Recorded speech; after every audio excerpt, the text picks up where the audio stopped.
Good evening, ladies and gentlemen. Welcome to the 8th Ekanath Thakur Memorial Lecture, a series of lectures held annually by Saraswat Bank in memory of Shri Ekanath Thakur. Ekanath Thakur was an exemplary leader, an inspiring mentor, and a legendary former chairman of Saraswat Bank. He served the bank for 25 years from 1989 when he first became a director of the bank till his demise in 2014. His drive, leadership, and vision fueled the growth and expansion of the bank, and when he passed away, the bank's business was about rupees 38,000 crores. I am happy to share with you that at the end of this financial year, we shall be achieving his dream of the bank crossing the business figure of 1 lakh crores. The bank instituted Ekanath Thakur Memorial Lecture Series in 2016 as a tribute to his monumental contribution, his visionary leadership, and enormous impact on the bank. It has been our endeavor to make the Ekanath Thakur Memorial Lecture Series a forum of fresh ideation and new light by inviting eminent speakers from diverse fields. The first lecture of the series was delivered by respected Sarsanchalak Shri Mohanji Bhagwat, the second by Srimati Arundhati Bhattacharya, former chairperson of State Bank of India, the third by Shri Satish Marathe, Central Board Director, Reserve Bank of India, fourth by Shri Kumar Ketkar, veteran journalist and writer, fifth by Shri Girish Kuber, Lok Satta and editor of Lok Satta and expert in the field of energy, sixth by Dr. Ajit Ranade, Vice Chancellor of Gokhale Institute of Politics and Economics, the seventh by Achyut Godbole, author, entrepreneur, investor on the subject of AI. And today it is our privilege to have with us respected Shri Bharat Gotaskar, an eminent heritage evangelist who will deliver the 8th Ekanath Thakur Memorial Lecture on the topic of trade winds. Shri Bharat Gotaskar is a mechanical engineer and holds a postgraduate degree in business administration. He worked with Indian multinationals like Pidilite, Mahindra and Godrej before giving up his corporate career to devote his full energy and time to evangelizing heritage in Mumbai.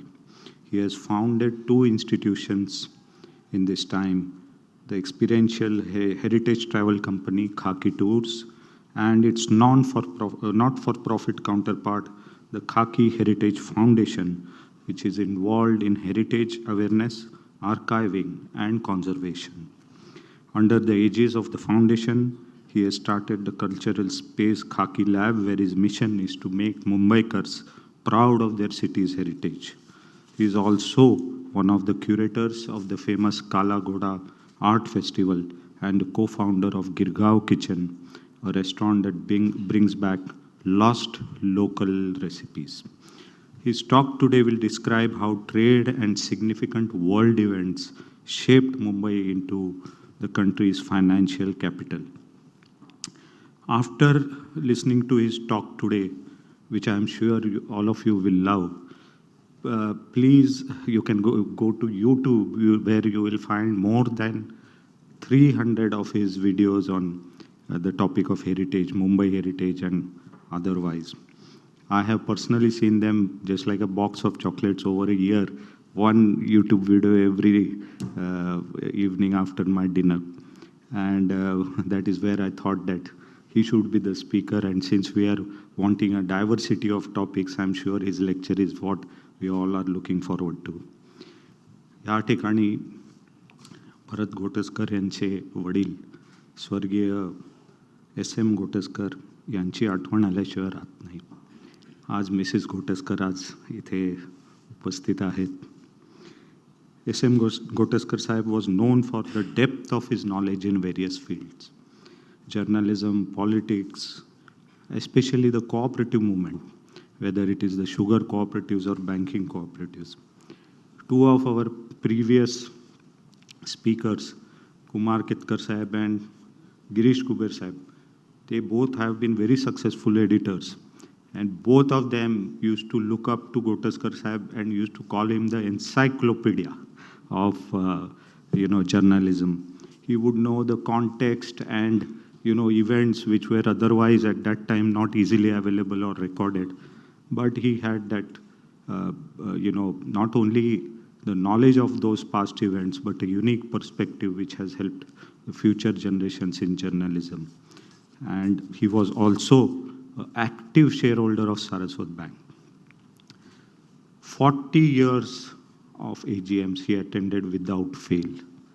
And when I say active shareholder, today active shareholders are, this is akin to, negative activism. But when I say active shareholder, Gotaskar Sahib was a positive contributor to the discussions in the AGM by his observations and views on the annual report. Rarely do we find such kind of shareholders, not only in Saraswat Bank, elsewhere also, where they study the annual report in such depth and ask important questions to the management and the board. And this is what, makes, organizations grow. And I firmly believe, because I have also seen those interactions. In fact, Thakur Sahib and Gotaskar Sahib used to have a live Jugalbandi during the AGM. And we have all learned from that, and I believe that it is, as an active shareholder, he was also awarded the highest award in the bank, which is the Adarsh Sabhasad Award, which is given to only about 15 people out of our 3 lakh shareholders.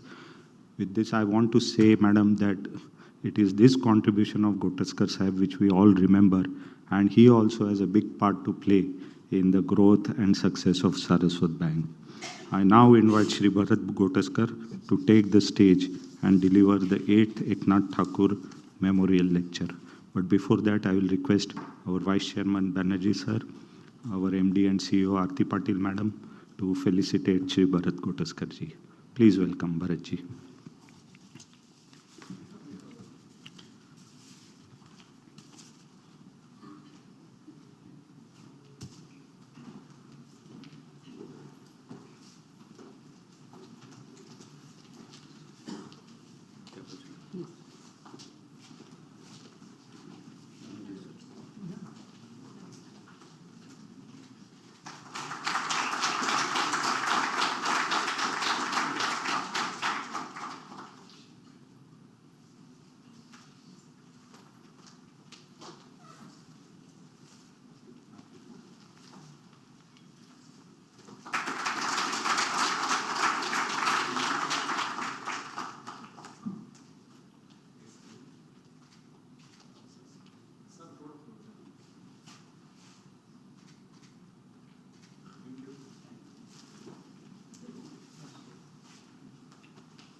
I can see a few friends in the audience, and I can see a lot of future friends in the audience right now. Okay.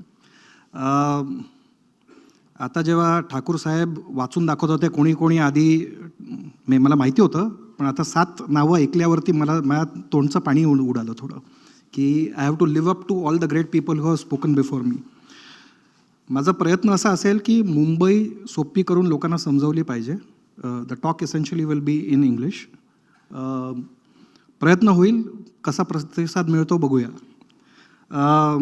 It is a great honour for me to be talking here because of the long association that my father had with Saraswat Bank and a long association with Thakur Sahib. So it's a double honor for me to be speaking for the 8th memorial talk, which is here. When Gautamji told my father-in-law that I want to meet Bharat for the Ekanath Thakur talk, I assumed it is that he wants some recommendations. Okay. And when I met him, he said, I want you to give the next talk. I said, oh my God. So I was taken a bit aback because the expectation is everything about banking, finance, and so many things in great amount of detail, right? So the challenge was to give a talk which is simple to common man without making it complicated, right? I didn't understand what would I talk because I'm a boring mechanical engineer with MBA in marketing. And I just thought that I'll put together a small talk, lots of visuals, which have been put together for you guys to understand things better. So let's hope a lot of experts in the audience I can see. So I'll try to make the best out of it, right? So let's start with the name of the country. Most of the world knows us as India, but we refer to our country as Bharat. Not Bharat, my name. I am named after the king after which the country has been named. And so where does this word India come from? So we know this river, which is known as Sindhu. And the Western world knows it as Indus. And this is the etymology from where probably the word India comes, right? Now, the word Sindhu, because the Persians can't pronounce it, the word Sa, they made it H, so it becomes Hindu. Hindu becomes Hindustan, Al-Hind, Ind in French, and eventually India. That's how, the word progresses into the West. It's almost like Chinese whispers that it changes as it goes along. And so I would like to talk about first India's impact on the world, right? And for most people, the impact is what we see in the last century. It is about Bollywood. It is about Indian food, usually Punjabi food, chicken tikka masala. The software boom, because what is known to the world. And the yoga deluge that the world is seeing right now. So these are the broad things which are there. So I'm going to make you sit in a time machine and go around the world seeing how did India first impact the world. And then we'll see how the world impacted our city, Mumbai. Yeah, that's what the effort is going to be.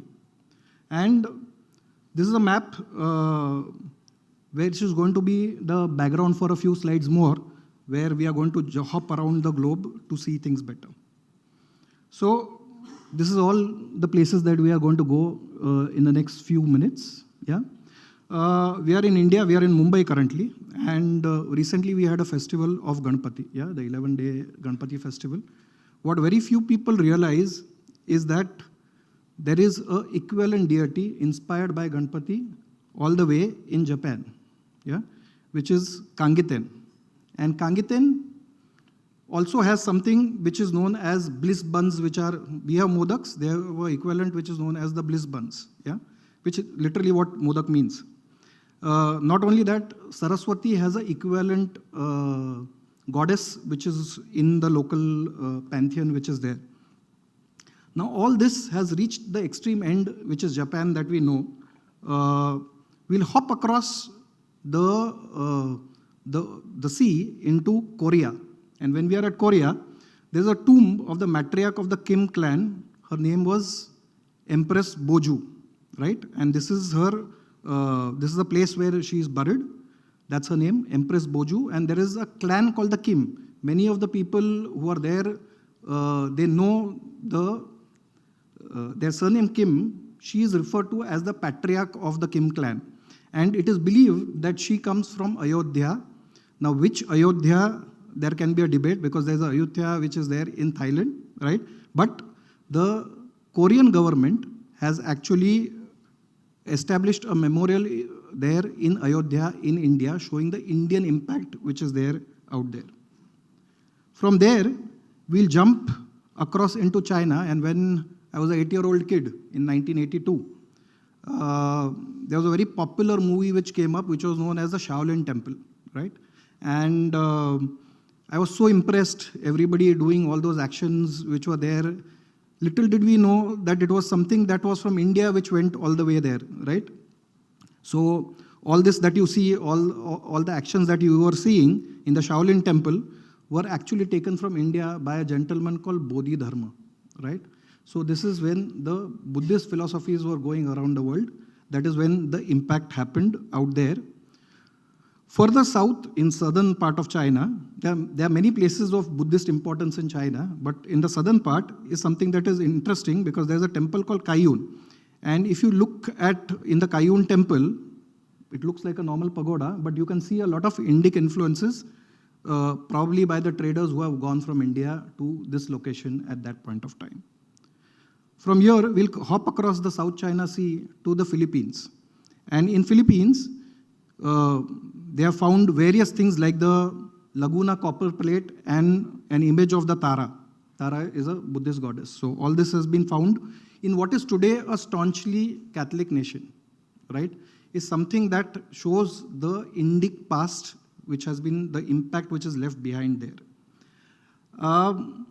But interestingly, Philippines was not directly influenced by India, more by some of the kingdoms of Indic origin in Southeast Asia. And we can talk about 3 kingdoms which existed at different points of time. First was Champa in what is today's Vietnam. Yeah? In fact, I was there about 3 months back, and I had the pleasure of actually going and seeing the Mission temples which are there, which have, you can see distinctly see the Indic influence which is there. There's a whole museum of Indic art which has all the Indic deities which are there in Vietnam. And most people going to Vietnam don't actually end up going to these places, they only end up going to modern beaches, right? I mean, modern infrastructure which is there at the different beaches which are there. Interestingly, when the Pallava kings down south don't have an heir, they get one of the princes from the auxiliary branch which is there in Vietnam, and he becomes Nandivarman II down south. So it's very interesting to look at it, that India, we know more about people coming outside India and having impact on India than Indians going out and having impact on the world. From there we cross across the Mekong. Mekong is a river, one of the longest rivers in Asia. And when we cross the Mekong word actually is of Indic origin. It is Ma Ganga, which transforms into the word Mekong when we go there. Most people probably going to see the largest temple in the world, yeah, largest religious monument in the world, which is Angkor Wat, wouldn't realize that when they see Mekong River, that this is the river which is named after an Indian river, which is there, right? From here, we'll probably cross over to what is the most impactful, the biggest impact that happened outside India from India, which is long-lasting even to date, right? So which is in Indonesia. So there was an empire which is called Srivijaya, and there are multiple temples, whether they were Hindu or later Buddhist. Borobudur is one of the largest Buddhist shrine in the world. Bali to date has a huge amount of impact of Hinduism. Many people are Hindu, and there are more Hindu sculptures that are spotted in Bali. When people go there, they end up saying it looks more Hindu than what you would see in any Indian city, which is there. Till about, I think so, 2 decades back, the currency note of Indonesia actually had a Ganesha on it, right, which you can see there. So that is the kind of, even their airline is called Garuda, right? So that is the kind of lasting impact which we have had. From here, we'll jump into Central Asia. And there is a place called Kizil Caves, which are just right above Ladakh. And this is the location where you see a lot of Buddhist iconography. And this image is believed to be of Shiva and Parvati, quite a plump one. But this is what is seen in Western China. From there, we all have heard about the Bamiyan Buddhas, which were destroyed by the Taliban. And this is what they looked like before they were exploded by Taliban, and this is what it looks afterwards, right? But much of the impact in Central Asia is, and much of Buddhist iconography has also influences from other places, right? Recently I was in Bukhara, and we were able to locate the caravanserai of Hindus in Bukhara. And this is the image of the caravanserai, and these are the Hindu traders. And when I was speaking to a local expert, he was telling me that few days later, there is a festival in Diwali which is called Vasu Baras. So equivalently, cows were revered by Hindus, and hence the local people would get cows to the Caravanserai, where the Hindus would feed the cows which are of local. So it's a very interesting syncretic kind of relation which was there of the local cows being worshipped by Hindus and the local people getting it for them. From there, we'll jump across the Caspian Sea in a city called Baku, where there is Atashga. Atashga is a fire temple, right? And this fire temple, though is of Zoroastrian origin, because there's a natural gas which is coming out. Surprisingly, later time, it was then used by the Sikhs and the Hindus, and that's why you see Gurumukhi as well as Sanskrit carvings which are there.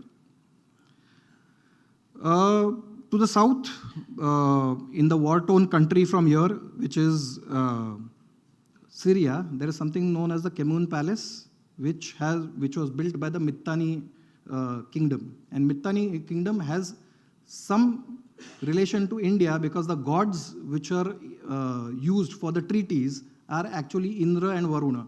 Yeah? So that shows the linkage to India. This is the ruins of the palace which are there, and these are the Mitannis. Across, in Egypt, okay, there's an archaeological site called Berenike. Yeah? And this is where they recently, about few years back, when they were excavating, they actually found a statue of Buddha made from the marble which was brought from Turkey, right? So that shows that there is so much. We believe that after liberalization, we started connecting with the world, which is not the case. We have always been that way, right? And from here, we jump, the furthest that we are going today is Italy, right? And many of you would have heard of a place which this image comes from, which is Pompeii. Yeah, and almost the entire town came under the volcanic eruption which happened at that point of time. In this place, there is something which is known as the Pompeii, it used to be called Lakshmi earlier, now Yakshi. So this is a statue which has gone from India, Maharashtra to be precise, which has gone to the other end. Now, this is very interesting to see the kind of impact which is there. And just to the north of this, yeah, is Rome. Yeah, they say all roads lead to Rome. And in Roman Empire, all the women were obsessed with all the nice things which were coming from India, whether it was ivory, peacock feathers, yeah, fabrics that were coming from India. And Pliny the Elder, who was one of the statesmen, mentions, he's irritated with the fact that so many people are using so much from India and we are not giving anything except gold. So it's a sink. India is taking away all the gold from us. So all this is referred to by many as Silk Road, and recently William Dalrymple has written a book where he says it's not the Silk Road, but it's actually the Golden Road, right? Why? Because India's influence on this has been substantially undervalued when people look at what is the interaction between the West and the East. China is, hyped more as compared to what India has done, right? And you can see this. So along this went many things, including Indian mathematics, astronomy, medicine, spiritual practices from India, all have been, and all this is possible to a great extent because of the monsoon winds. Now these monsoon winds are something which is very, very interesting. 6 months of the year, they blow in one direction, 6 months they blow in the other direction, which makes it possible for people to trade on a regular basis. Yeah, when there were no engines to our boats, when it was all because of winds, and that is why the word monsoon itself comes from the word mausam, yeah, which is an Arabic word. And there is this illustration, this is a carving which is there on the Borobudur temple, which is made in the 9th century in Indonesia, which actually shows what is believed to be a Indian ship reaching there. Yeah, the kind of merchant guilds which were there in India were progressing, going to those places, and hence all this was possible because trade was happening. And hence I call the topic trade winds. Now it is very important to see that had it not been for trade, all these ideas wouldn't have gone to different corners of the world. And of all this trade which was happening along all these routes, who was prospering the most, it was the city of Venice, right? So you would have seen images of Venice, very, very prosperous at that point, because they were the kingpins who ensured that trade goes through them to Western Europe, right? And what they were essentially doing is what I would like to call the Ark of Islam. So all the Islamic kingdoms which are along, they were working with Venice closely to ensure that nobody from the Western world is able to directly trade with what is happening in India, yeah, or anywhere in the East, yeah. And hence, this triggered what is known as the age of exploration, where people started going out. Western nations started looking how they can reach India and other places to get all these goods, especially pepper and spices, which was so expensive, right? And so Columbus starts first. He believes that if he goes around the globe, he will end up reaching India and discovers new land, which we today know as America. While Vasco da Gama comes around the Cape of Good Hope, there are other attempts before him, but he finally reaches India, yeah, and reaches Kerala. And from Kerala, they start moving northwards, eventually coming to, we are here right now, yeah. The red dot is where we are sitting in our city, Bombay at that point of time. That's how it shows. And you can see a place called Chaul, which is near to Alibag, yeah, south of Alibag. And this is the location where they actually have the first battle, where they are defeated. And eventually, in the Battle of Diu, which is 1509, yeah, is when they finally are now the new dadas of the Indian Ocean, right? They are the new power which has come up, and they can now challenge what the Arabs are controlling totally, right? And that is when they come in contact with the region where we are, and this is the northern Konkan area, what is equivalent to Mumbai metropolitan region, is what comes under the Portuguese, yeah, about 5 centuries ago. But what before colonization? Was there nothing? There are mentions of a place called Ophir. There are speculations that this is what is today Nala Sopara, yeah. So there's mentions in Bible, in other Western this thing, of a land from where a lot of gold, yeah, pearl, ivory, sandalwood, peacock feathers come into the West. And then there's a belief that it must be Nala Sopara, which was one of the best ports at that point of time. It was all silted today, so you can't trade from there. Even today, there is a Ashokan Stupa, which is almost probably 2,300 years old, which stands in Nala Sopara, which shows that it was a very important place from where trading would happen. And all along the trade routes, the traders would actually end up supporting the various monasteries which were along this, yeah. So many of the monasteries that you see along Lonavala and surrounding areas to the south of Mumbai, to the north of Mumbai, are all along trade routes. Probably one of the most popular one that we know in Mumbai is Canary Caves. Yeah, in Huansang, the famous scholar who came from China, coming to India, is believed to have come here. Looking at one of the oldest maps made by Ptolemy,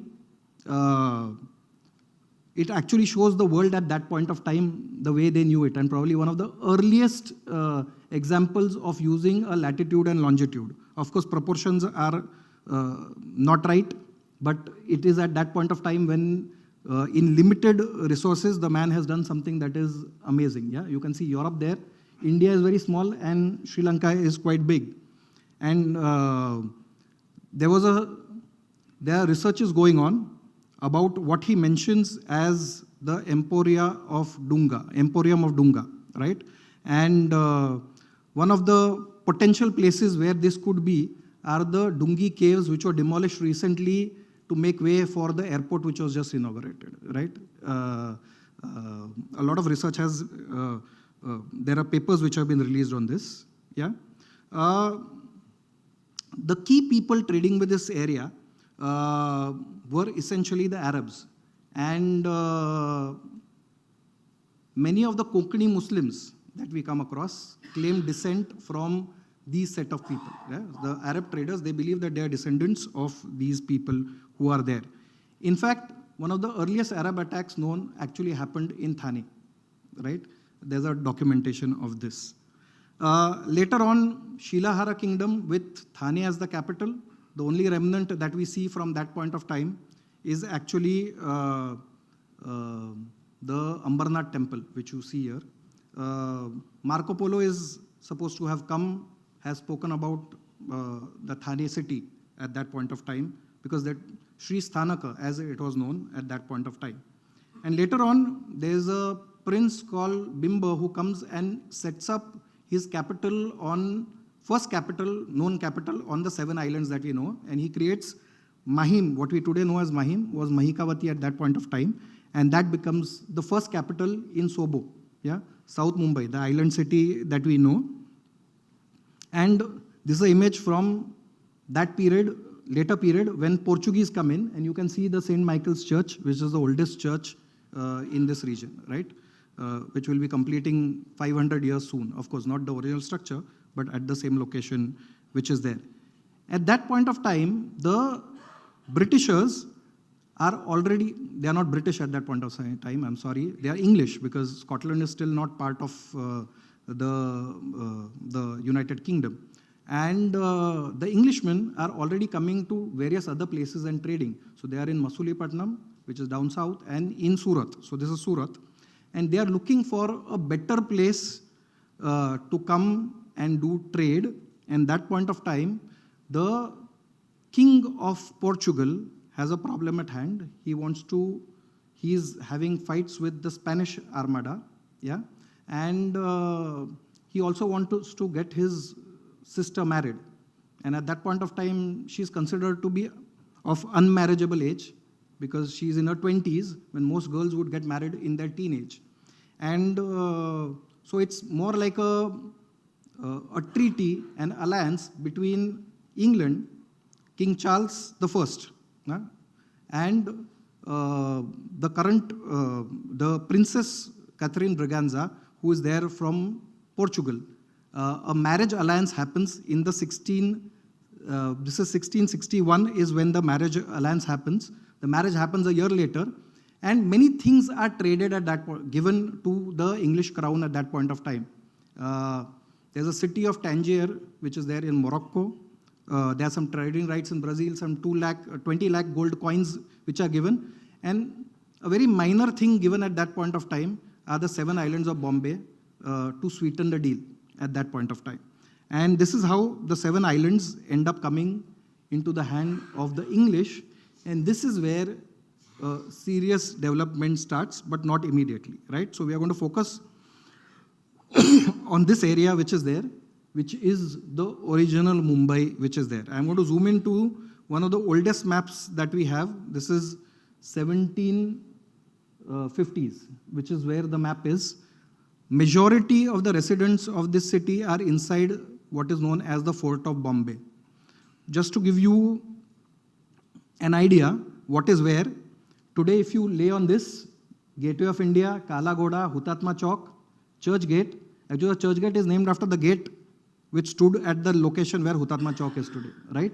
You have Metro Cinema there with the Dhobi Talao can be seen, CSMT, Crawford Market. So this gives you an idea where it was.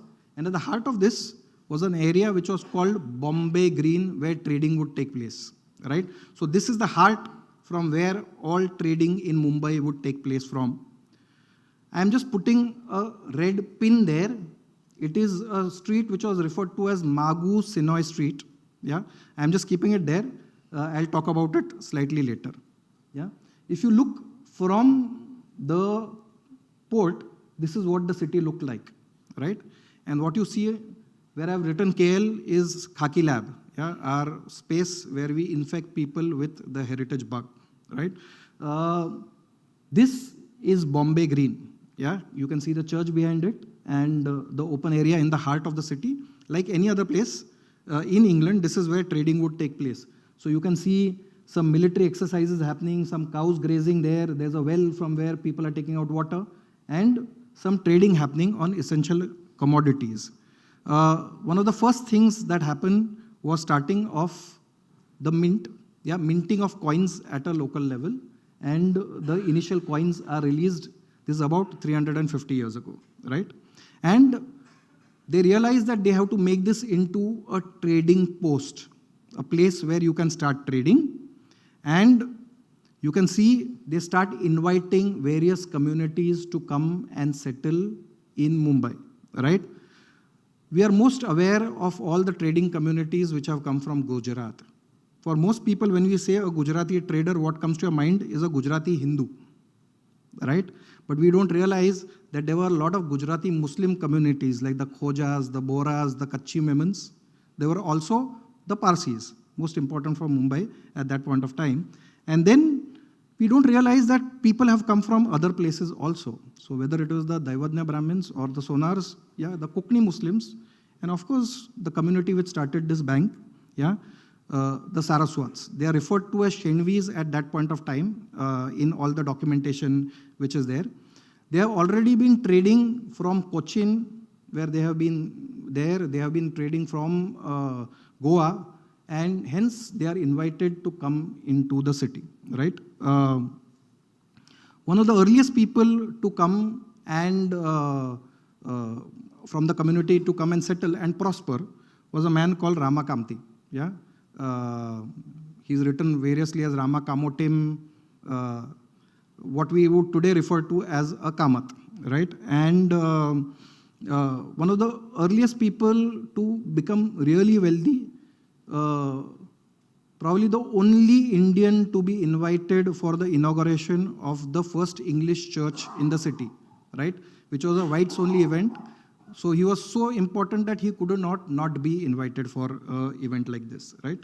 And at that point of time, sorry, along with him came 12 trading families who, after him, who settled in this. The pin that I have shown you is the approximate location where they settled. The 12 families referred to themselves as Barghare. Yeah, they were Saraswat families who came, settled, started trading into this city. The very basic, even before the advent of the banking system, what was there was essentially the shroffs which were there in the city. Yeah, shroffs, what the local word for it is saraf. Yeah, and many of the Saraswat families were also into money lending, and that's why you have, like Ashok Saraf, you have surname where the word saraf is there, right? And one of the main things that was important was they had something which is known as the hundi. Yeah, hundi was essentially a bill of exchange created so that you don't carry cash when you're going from one place to another for trading, and that was what their wealth was all about, right? They were so trusted at that point of time. Jagannath Shankar Shet is a name which comes later, but he's also comes from a family which has been into money lending, and that is where they would end up making a lot of money. Now, these were very, very influential people that when the government decided to have, stamp paper for the hundis, they actually refused, and the government had to accept it at some point of time, right? The first bank is established in the city in the 1720s, right? And this is called the Bank of Bombay. There's another Bank of Bombay which comes up later, but for half a century, this is the bank which is there, and then it gets liquidated. By 1770s, a new commodity now is going to be, some of the Parsi families have gone to China. They realize a potential for something that can be traded with China. And at that point of time, there's a trade deficit between the East India Company and China, because like today, China doesn't need anything, right? They always keep on exporting everything to the world, which happened at that point of time also. And so all these opium, the balls that you see here are the opium which is traded. And they say the streets of Bombay were made because of the opium trade, right? And there's another commodity which will come later. Interestingly, because the Hindus couldn't cross the 7 seas, it is essentially the real money was taking it to China, not to get it from the hinterlands of India, which is essentially Malwa, to Mumbai, but taking it from Mumbai to China. That is where the Muslims, the Hindus, and Muslims and the Parsis and the Christians make a lot of money. Interestingly, you find Konkani Muslims making a lot of money. So their family is Roge is something that you would have heard, a very, very influential family at that point of time, Muhammad Ali Roge. So Roges, Ghates, Koors, these are the names which come across who at different points of time made a lot of money, not just the Parsis. Though most of the basic Parsi wealth that we see essentially comes from the initial opium trade which is happening, right? And another interesting commodity that lands into the city about 2 centuries ago is, you won't believe, is ice. Yeah. So 1833 is when ice cut from lakes in Canada and in US lands up in Mumbai, which is stored in a ice house which exists not very far from our office. It doesn't exist anymore. The location was there. And from there, it would be distributed into the city. So these are the magical commodities which have come into the port of Mumbai. The second bank which comes is again the Bank of Bombay. This is 1840. There are different banks which are established in the 3 different locations which are there, where the English East India Company is there. Calcutta, which is the capital of India, Madras and Bombay. So all these 3 have their respective banks, which eventually merged to create Imperial Bank of India, which we today know as the State Bank of India, right? Another bank which comes up is the Bank of Western India, is 1842, yeah? You can actually see, interestingly, currency notes which are there. And in the 1850s is when informal stock trading starts under a banyan tree. Some people believe this is the location where it started. We don't know the exact banyan tree where it started. This is what is today Horniman Circle, right? Gardens. And you can see Asiatic Society, what is the originally the town hall. The port behind, you can see the mint. And this is the location where it probably started. It gets formalized later. At the same time, what is referred to as Ag Fuknara Rakshas, yeah, in 1853 is when railway lines come, right? And the first railway journey happens between what is Boribandar to Thane and then expands to rest of the country. This is very important for the wealth which will come into the city. Also at that point of time, the first mill comes up. This comes up in Tardev, yeah? And rapid industrialization will take place later, which totally changes the demographics of the city, right? Till then, it is a trader's city. Now it is going to be a manufacturing, a manufacturing city and also a financial capital in course of time. And because of the mills, a lot of pollution comes and people start moving westwards. So today, if you see the wealthy people in the city residing on the western side of the city, which didn't happen earlier. Earlier, the city faced east because that is where the port was, that is where everybody entered the city from, right? And the most important event for Mumbai happens not in India, but exactly other end of the globe. And the most important man, I think so, who really changed the future of India without knowing it, the future of the city without knowing it, is actually Abraham Lincoln, right? So you would have heard of the Civil War, which was taking place in America. At that point of time, America was supplying all the cotton to the mills which were there in Lancashire and Manchester, right? They were the most industrialized zones in the world, and raw material was coming from southern states where slave labor was used, right? And the northern states and the southern states were fighting over this, and a civil war breaks out. So where will cotton come from? So the best place from where cotton will come from is Mumbai. Both these buildings, known as the Grange buildings, survive to date. You would have gone to a restaurant called Koila, which is in one of these buildings at Kolaba. This area is where what is known as Strand. Yeah? And this is where cotton bales can be seen. So this is the second cotton green. The first is Bombay Green, yeah, where Horniman Circle is. This is second, and then the third one is where the cotton green station is there. When the cotton boom comes, there is a lot of speculation happening because people are literally tearing out their mattresses to take out cotton because it is white gold. Yeah, a lot of speculation is happening at that point of time where things are going out of hand, and This is a scene, this building exists even to date, which is at Flora Fountain, Hutatma Chowk. And this is where speculation is happening. Everybody, including the sweeper and the clerks, are investing, and the speculation is going out of hand. People are worried. And then the crash comes when the civil war ends. So all the cotton, everybody has been speculating, everything has gone up, and people lose huge amount of money, right?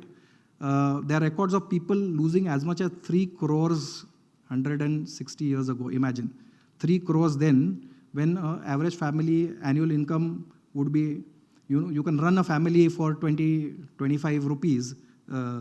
At that point of time, somebody losing 3 crores, yeah, is huge. Luckily for Mumbai, what changes is the opening of the Suez Canal. And now earlier boats were coming around the Cape of Good Hope, where Calcutta and Mumbai were equidistant. Now you have a Suez Canal which is coming. Why was Calcutta important? Because goods would go up the Ganga to the, what is known as the Gangetic Belt, is where it will go in. From there, as compared to that, now you have Mumbai with a railway line and a good port from where everything will quickly disperse around India. And this is what is going to change the destiny of India, of the city. And this is the time when all the money which has come at this point of time is well invested in creating the infrastructure. So all that we see, what we called Old Bombay, is actually New Bombay, which was built in the 1860s, 70s, 80s, right? The money which would have come at that point of time. So all the grand buildings, anything before that, because till then the fort walls were there, they were all torn down. A new frail town was created on the outskirts. So what we know as Bombay today, I mean the colonial Bombay, is built at that point of time. And from this point onwards, it is the slow slide of Calcutta and the quick rise of Bombay becoming the urbs prima in Indis, or the primary city of India, right?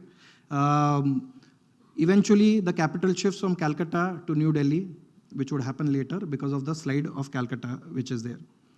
At that point of time, in the 70s, there's something which is known as the Deccan riots which happen, right? And Deccan riots are interesting because they, first of all, earlier in the cotton boom era, people were, people had invested in growing cotton. Later on, because of the excessive taxation by the British, as well as by the local Sahukars who were taking a lot of interest on money which was lent, there was like a huge amount of discontent which was brewing up in the Deccan area. And that is where riots took place in 1875, eventually leading to the cooperative movement, right? So all this, these are stages which are leading to making the financial system better. This is the same year, immediately after this, in the same year is when Bombay Stock Exchange is formally born in 1875, right? And the port trust opens up, right? So why is the port trust opened? Because the traffic which is coming into the port increases substantially, and there are many departments which are there from where people would have to take permission. So how do you have what we today know as a single window of clearance? And the ports are built, expanded northwards, and from few smaller bandars which are there, you have proper port which is built, and all under one authority is what happens. At that point of time, foreign banks start coming into India, because now this is the financial hub of India. So not only the French bank, and the British banks which are there are also banks coming from Japan, because Japan is trading with us. So various banks are seen in the city. So Chartered Bank, which eventually becomes Standard Chartered, right? Or the HSBC, all these are banks which are now coming into India at that point of time. Insurance companies also start coming in. And you can see Oriental Life Insurance Company. Initially, when insurance comes, it is meant for the Europeans only.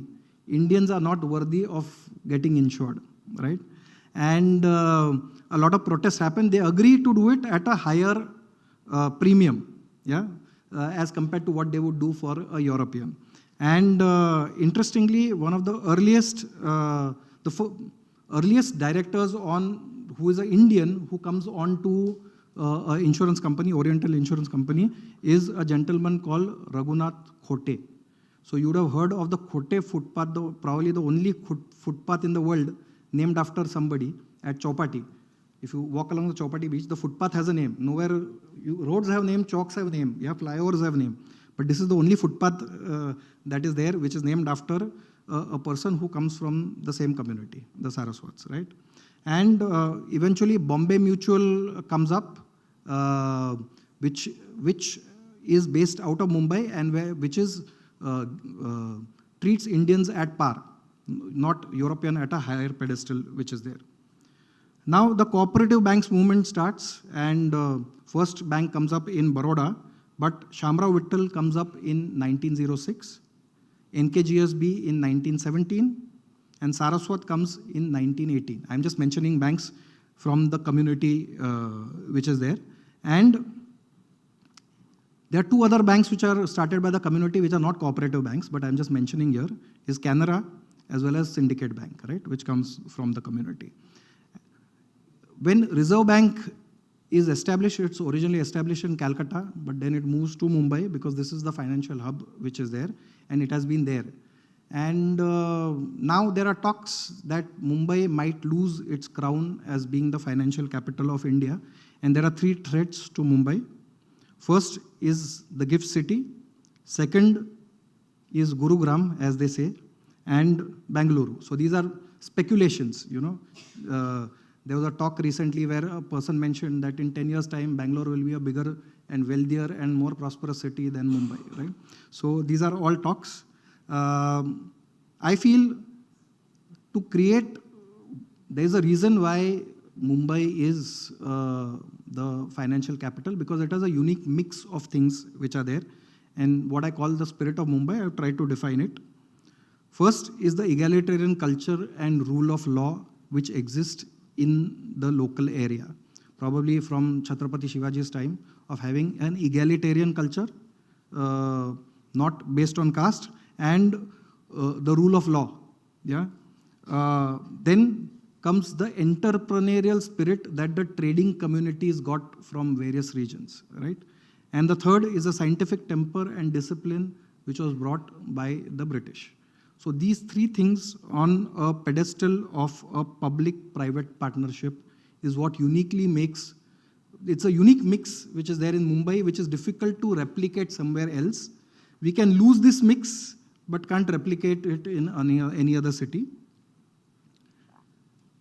But the kind of infrastructure which is taking place now at a rapid pace, and this is the Vadhavan port which is coming up, quite a large one in the Palghar district, and the other infrastructure, I believe Mumbai will still be able to retain the crown if things are handled well and not lose it to some other city in India the way Calcutta lost it at one point of time. Yeah?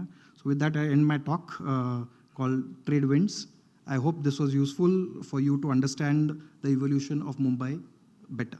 Thank you.